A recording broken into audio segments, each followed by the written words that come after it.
നടിയെ ആക്രമിച്ച കേസ് 8ാം പ്രതിയായ ദിലീപിനെ വെറുതെ വിട്ടു. പൾസർ സുനി അടക്കമുള്ള 6 പ്രതികൾ കുറ്റക്കാർ. എറണാകുളം പ്രിൻസിപ്പൽ സെഷൻസ് കോടതിയാണ് ദിലീപിനെ വെറുതെ വിട്ടുകൊണ്ടുള്ള വിധി പ്രസ്താവിച്ചത്. കൃത്യത്തിൽ നേരിട്ട് പങ്കെടുത്ത പൾസർ സുനി അടക്കം 6 പ്രതികൾക്കെതിരെ കൂട്ടബലാത്സംഗം, തട്ടിക്കൊണ്ടുപോകൽ, ഗൂഢാലോചന എന്നീ കുറ്റങ്ങളാണ് പ്രധാനമായും ചുമത്തിയിരിക്കുന്നത്. ഇവയെല്ലാം തെളിഞ്ഞ് കൃത്യത്തിൽ നേരിട്ട് പങ്കെടുത്തില്ലെങ്കിലും സംഭവത്തിൽ മുഖ്യ ആസൂത്രകനെന്ന് പ്രോസിക്യൂഷൻ ആരോപിക്കുന്ന 8ാം പ്രതിയായ ദിലീപിനെതിരെ ക്രിമിനൽ ഗൂഢാലോചന തെളിയിക്കാൻ പ്രോസിക്യൂഷന് സാധിച്ചില്ല.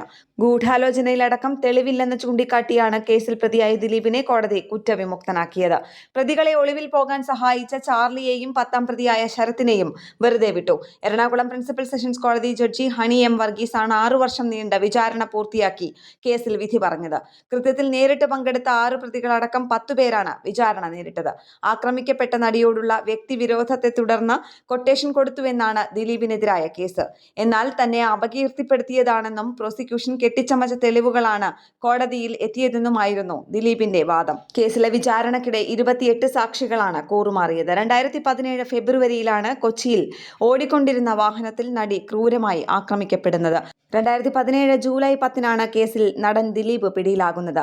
2017 ഒക്ടോബറിൽ 85 ദിവസത്തിന് ശേഷമാണ് ദിലീപിന് ജാമ്യം ലഭിക്കുന്നത്. രാജ്യം ഉറ്റുനോക്കുന്ന കേസിലെ അന്തിമ വിധിയിലാണ് ദിലീപിനെ കോടതി കുറ്റവിമുക്തനാക്കിയത്.